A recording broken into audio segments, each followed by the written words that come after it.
In this live self-defense seminar, we're going to talk about fighting with improvised weapons. Fight like Jason Bourne. If you've seen the Jason Bourne movies, there's one of those movies where I think he breaks into an assassin's house and they get into a big tussle. And the bad guy whips out a knife. I think he's got a knife or maybe a broken piece of glass. He's got something with a sharp edge that's going to slice him up. Jason Bourne, Matt Damon, has nothing but a newspaper. I think as he sees the knife come out, he instinctively reaches over to the table and grabs the newspaper. Now, I don't have the newspaper. I don't have a magazine. I used them all this week in the self-defense class. We used them last night. I was teaching them how to fight with an improvised weapon. So I'm going to use this catalog. I ripped it in half because I don't want you to say, well, it's catalog. Catalogs are thicker. They are.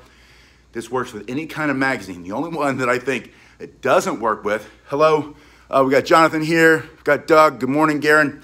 The only thing that I would not suggest using by itself is one of those penny savers, you know, those little simple the little magazines they give away that have just real thin paper. But what you can do is you can take 2 or 3 or 4 of those. Hello, Magnus, it's good to see you. You put them together and then you've got the same thing. So basically what I'm gonna do is I'm gonna put this against my body so I can put some pressure there, and I wanna roll it as tightly as I can. I'm gonna roll it up just like Matt Damon when he played Jason Bourne in that movie. You see him very quickly roll up a newspaper, and then he has something better than just his flesh when it comes to fighting against someone with a blade. If someone's got a blade and you just have your hands and you know how to take away a knife successfully without getting cut, then you're a miracle worker. Most people can't, most people won't. But if you have something that you can strike, either the knife, the hand with the knife, or better, right into the face, right into the throat, right into the head, and yet is a force multiplier. It's going to take the power of your body and make you strike a lot harder. You would rather have this improvised tool, self-defense tool, and fight like Jason Bourne against somebody who might have one of these. Or just somebody who's bigger, stronger, maybe multiple attackers. You have to hit more than one person. Give yourself a little bit of an advantage for self-defense. Now, this is the perfect tool, self-defense tool, for an SHTF prepper or somebody who just wants to be prepared for self-defense so that you don't have to panic, you don't have to perish. You always have simple things in your environment around you that you can pick up and turn into a self-defense tool. Some are more effective than others. I happen to think this is very effective. I want to show you why. The first thing you can do with this is jab straight into the soft tissue here. Think about solar plexus. Think about between the belly button and the privates. Just straightforward, very effectively, very quickly. His focus is up here at your head.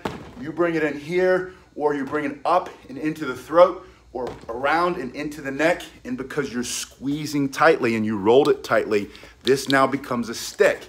Now you're fighting with this stick, thrusting that into the ear, into the neck, or straight into the throat. This forward thrusting motion, or coming around horizontally, or even down at an angle or up at an angle, think between those ribs right here, striking into all that soft fleshy part right before the bone starts, really hard at this angle, coming in and putting them on the ground, striking this way, and then coming up along the side of the person who's trying to hurt you. The second way I want you to strike, notice that I left some out of the bottom. Don't hold it here, hold it here. Also notice that I'm really squeezing tightly. That's the key to this improvised self-defense tool. You want to fight like Jason Bourne with a newspaper or a magazine rolled up, you got to hold it tightly.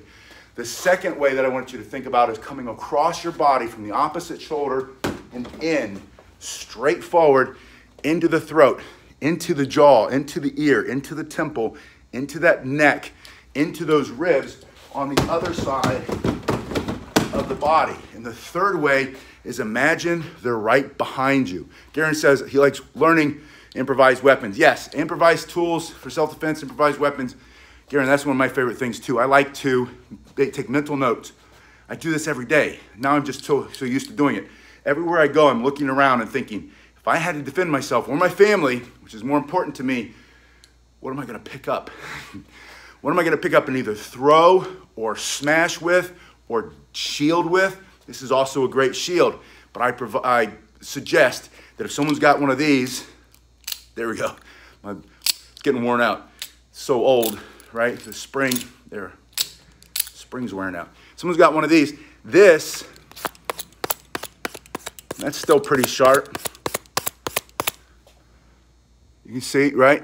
That's cutting. You can stab, but I'd rather it cut this than this, right? Your hands are like this. They slice in through there. You're in big trouble. If you have to defend yourself and cover up, I'd rather have this, and better yet, like I said, hit him first. So we talked about straight in with the thrust. That's always my favorite. Immediate, direct, explosive, right through the middle, right into the face, right into the throat. Any soft tissue that you can hit. And then over and over and over again. That's the key. People think one and done. That's all I have to do. No, it's a 1, 2, 3. Bring it across, 5, 6, down on top of his face for self-defense. Then imagine they're behind you, straight down. This is, say this is his groin, he's a little tall, but straight down, right?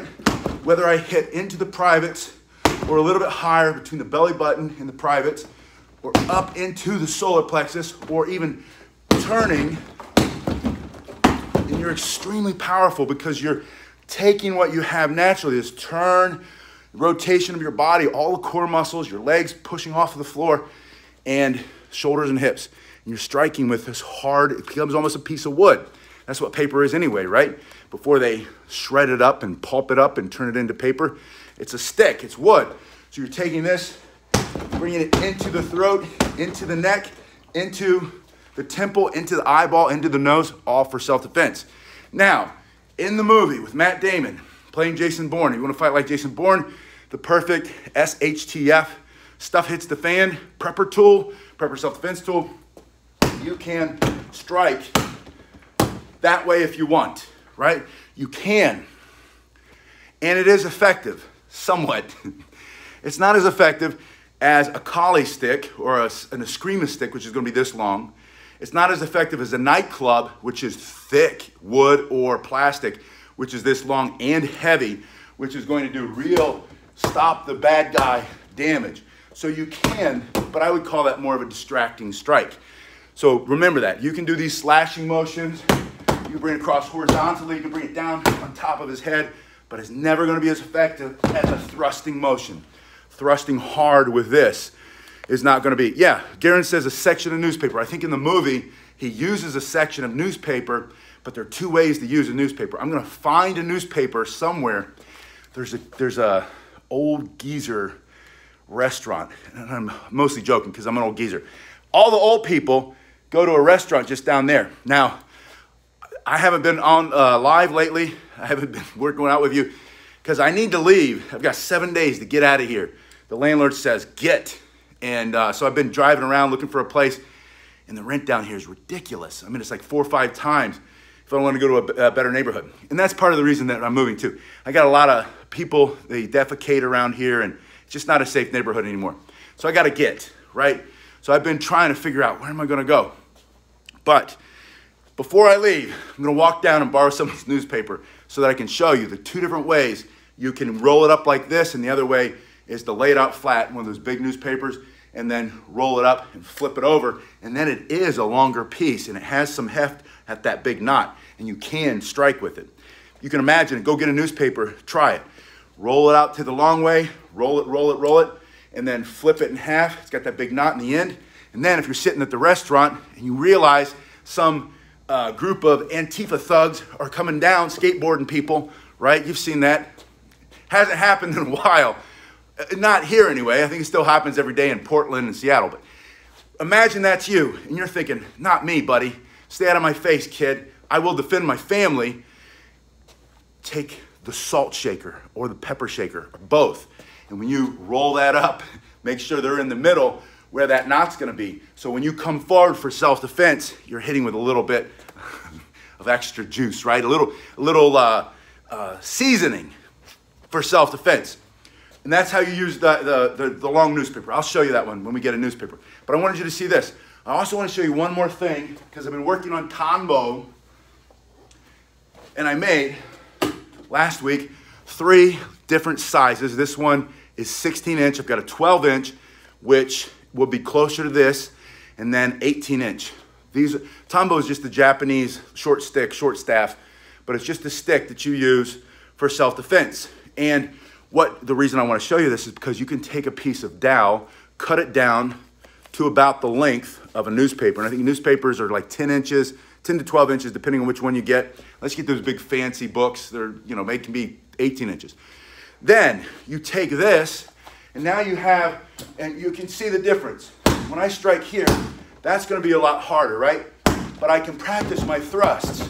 I can practice the thrusts here. I can practice coming down. I can come in at an angle. I didn't show you that one. Bring it in. You're using this part with your magazine for self-defense or your improvised self-defense tool, fighting like Jason Bourne, and smash. Yeah, just like a dongbong. Dongbong is the Korean word for the tanbo. So, and they all use these short sticks, different styles of Asian martial arts. You can bring this in here, and then you don't have to keep looking for, I usually get the surf magazines when they first come out. And there's always, a million of them. The people who own the store are like, yeah, take as many as you want. They just collect dust. It looks like people don't use magazines anymore. They're too stuck doing this. Who knows how long these will last. But use a catalog. Use anything else. Create your own improvised self-defense tool. Learn to fight like Jason Bourne. Think of keeping it simple. Thrust is always first choice. And then that backhand thrust is my second choice. And if you want to, slashing motions also work. But again, I think that's more of a distraction, right? You can hit hard, but if he's full of adrenaline, he's full of drugs, he's full of angst or anger, he's full of intent to murder somebody like you, that's not going to do much. Stick it in his eye, and then it doesn't matter how much adrenaline he's got or drugs, shove it through his nose, stick it in his mouth, stick it through his throat, collapse that, and he'll asphyxiate and die. Let the cops scoop him up. For self-defense, all for self-defense, right? And this is serious stuff. But a lot of people, when they're looking for the perfect SHTF, when stuff hits the fan, prepper, self-defense, improvised tools, this is for one of the first choices. One of the things that I teach now, I'm teaching more and more. Yeah, Garen says, keep it simple, silly, right? Keep it simple, stupid. KISS, we heard that growing up. I said, so I don't know why I'm watering it down for you guys. We're all adults here. But we're using self-defense sticks. Learning how to fight with a stick is basic self-defense, right? Start with sticks and stones. Sticks and stones will break your bones. Yes, they will. Words can never hurt you, though. Learn how to toughen up, Buttercup. Don't let people affect you with their words, but be prepared if they pull out one of these. Or if they've got one of these, or a skateboard, or one of the other weapons. I think you saw in what was it, San Francisco at the Nordstrom, 80 plus thugs going in, just criminals, just stealing everything through the whole Nordstrom. And they came in, they had police batons, they had crowbars, they had sledgehammers, they had baseball bats. And I'm not telling you, you see that, you got to run. You see anything, you should run, right? Run, hide, fight. But if you have to fight, you have no other choice. Start rolling up your newspaper, right? And I'm only half joking. If you had no other choice, would you rather have this or just this? And if you only have this, then fight with your elbows. Learn how to fight with the elbows. That's something else that we'll work on in the next video. We're also going to do, later today, cane self-defense. You guys have been awesome. Thanks so much. I'll see you in a little bit. I have to go find a new location. It's very hard down here, but I'll find it. We'll be working out again soon.